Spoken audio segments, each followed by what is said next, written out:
Guys, how's it going? Welcome to my video. Here's the thing. I just want to give you guys some tips if you guys have the situation that I had a couple of days ago. So basically, um, what happened was I was at a McDonald's. I went to get something to eat, parked my car, got out, was there for maybe like 15 minutes, got back in, and it would crank. The car would crank and crank and crank, but it would not turn over. It would not turn over. It would just crank and crank and crank and would not turn over. So, I haven't had that issue with this car at all. I mean, there was maybe like 7 months ago, I had an issue where it wouldn't start, and it turned out to be the battery, but it didn't crank. It turned out to be a dead battery. But really never had an issue where this car would crank and crank and crank, but it wouldn't turn over. So the only issue I had was that dead battery from 7 months ago. This car drove fine since. I've had no issues with it. So basically what I did first was I turned on the headlights, and just to see where the battery was, what level, how much charge was in the battery. If it was dim, I knew that it was the battery that was the issue, but the lights were bright. Headlights were bright. So basically, I didn't think it was the battery to begin with, but and the reason why it wasn't just because of the headlights, it was because of how strong the cranks were. All right, it wasn't like it was a slow crank. It wasn't like it was a soft crank. It wasn't like it was trying to crank. It was a very, very strong crank each and every time it cranked. Regardless, I opened up the hood and pretty much checked around the battery, because I thought, I was hoping that it would be something as simple as that. I didn't really want it to be anything bigger than that. Obviously, most people in this situation, if they were in this situation, they'd wish for the easiest fix. So I was looking at the battery, I was looking at the terminals, and you know what? I don't think I actually cleaned up the terminals last time when I changed up the battery 7 months ago. I was looking at the terminals. They looked kind of corroded. There was some rust on it, kind of corroded. There was some white, bluish stuff on there. So I pretty much, had a couple of fries, and then I took out my Coke, which I drank half a cup of, and I poured the rest onto the terminals, and had it fizz up, oxidize, a lot of the corrosion.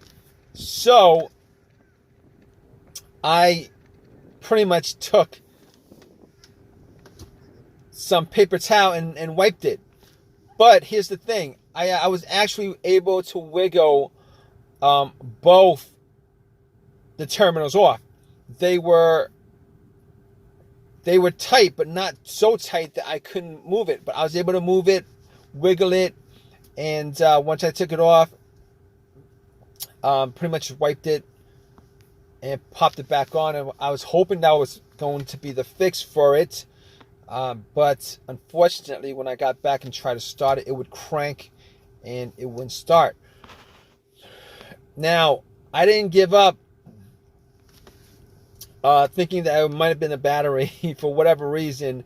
But however, I did have a booster pack, and for whatever reason, I decided to put the booster pack on the terminals and then try to start it.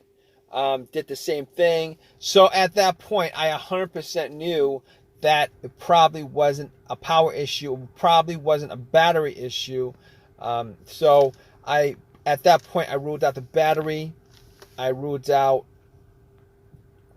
the terminals being corroded. Ruled that out. I actually did check the negative line. If you guys don't know what the negative line is, the negative line is the ground line, the ground wire. All right. Normally, the negative terminal wire that goes to negative the battery actually connects to the frame of the car. I actually did check to make sure that it was connected. Sometimes, for whatever reason, the cables might be frayed and break off. They break off sometimes, but I made sure that it was connected to the frame. It was good.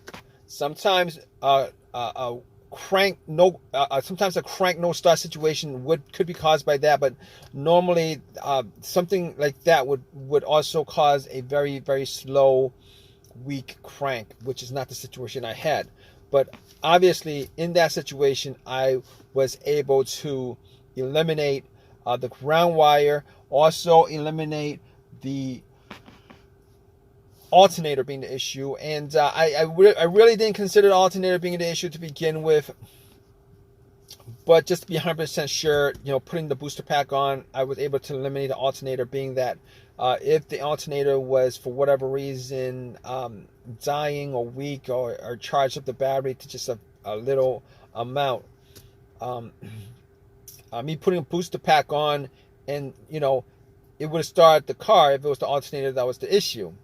However, I didn't think that's not one of the things that came up as far as me trying to figure out how to a way to solve the issue with this car. Not cranking but not starting. But okay, here's the thing about it. So I can eliminate all those things.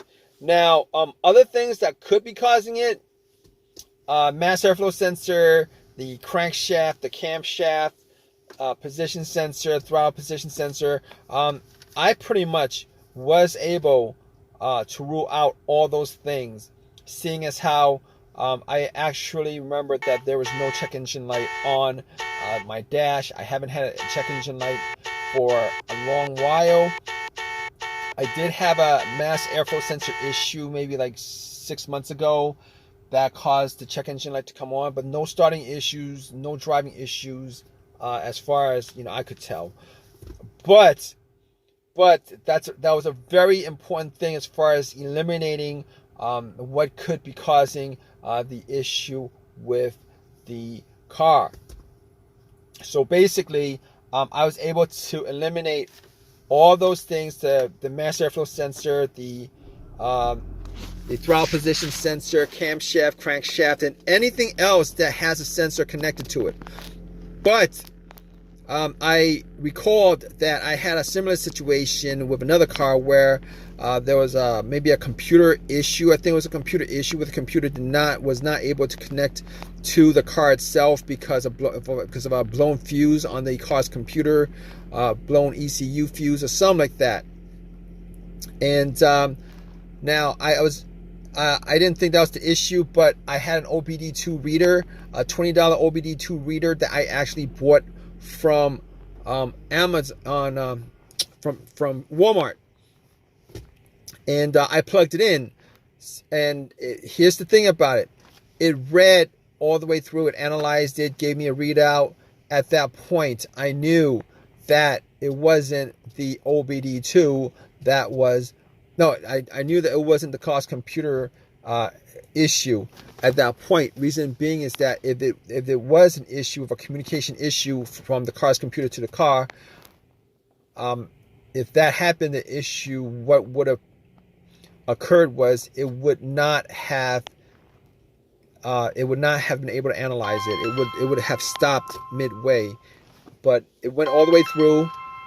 There was no codes at all. I did not see a single code pop up at all. So I was glad that was the case, because I could, at that point, eliminate every single thing that had a sensor connected to it. All right, so I could rule that out. So after that, I was thinking, well, here's the thing. It could be fuses, relays. It could be fuel pump. It could be T-fob, ignition switch, um, any of those things. But the more simplest of those things to tackle was the fuses, um, the relays, and the fuel pump. So what I did was I went to the fuse box, checked out all the fuses, see if I could see any burnt fuse. I tried trying to detect whether there was a hint of any kind of burnt smell. Was not able to see anything out of the ordinary as far as any kind of burnt fuses, blown fuses, etc., etc. So at that point, I couldn't confirm 100% it wasn't the fuses, but I would say probably, probably a good guess that it was not one of the fuses that was causing this issue, but it could have been possibly been one of them. But anyway, moving on, I thought at that point before that I had considered that it could have been the fuel pump, and I actually did the test on my own as far as trying to figure out whether the fuel pump was operating or not.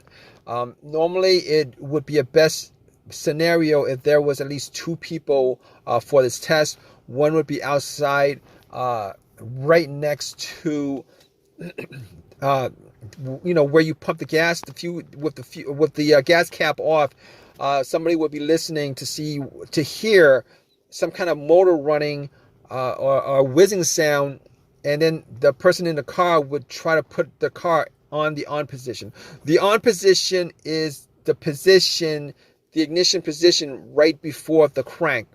This would be the last position before it cranks up. The reason why you don't want to crank up is because the cranking noise, the crank will actually drown out the noise from the motor. All right, so you're trying to listen for like a slight whizzing motorized sound on. So I tried it. I was sitting in the car. I tried a couple of times to put it in the on position, and unfortunately, I wasn't able to detect whether there was any kind of sound, any kind of motorized whizzing sound. So at that point, I pretty much just gave up on that. So basically what I did next was checking out the fuses, but was not able to decipher whether it was a fuse issue. So what I did after that was try to figure out whether it was one of the relays. So what I did was I had considered that it was maybe the relay to the fuel pump. It could have been a clogged fuel filter, but normally a clogged fuel filter, it would cause a crank no start sometimes, but for the most part, it would crank up, and then and it'll stall out. It wasn't the case here. So I didn't think it was the fuel filter, considering it would crank and crank and crank and crank. It seemed like there was something that was causing it not to turn over. So I got to the fuel pump relay. Once I got to the fuel pump relay, figured out where it was. I couldn't detect whether there was a malfunction with the relay. So what I did was I took out another relay. That was, the same had the same markings as far as the numbers on there and stuff like that. And I kind of swapped it out. And then I got back in my car, and guess what, guys? Cranked, and then it turned over. It was working just fine. So at that point, I knew it was the fuel pump relay that was the issue, and Obviously, since it was the issue, I was able to drive the car to an AutoZone and got a replacement relay. Pretty much swapped it out. Swapped it out and then replaced it, the one that I took it out from, the accessory that I took it out from.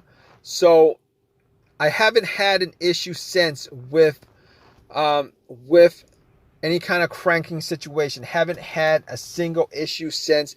But to be honest, I didn't actually drive that much, but haven't had an issue since with the issue, with the crank no start issue. So it's been resolved. It drove fine all day today. Not a didn't have the same issue as I had previously. So this is it was an easy fix. I'm glad it was an easy fix. If you guys are in this situation, you guys are looking for to troubleshoot your crank but no start situation, if you guys go down the list of what I went through as far as eliminating each and every one of those things, 90% of your situation could probably be, you could probably figure out what the problem is. Regardless, hope whatever your situation is at this point, that it's an easy fix for you. Please give me a thumbs up. Please subscribe. If you have any comments at all, please leave a comment in the comment section. All right, guys, take care.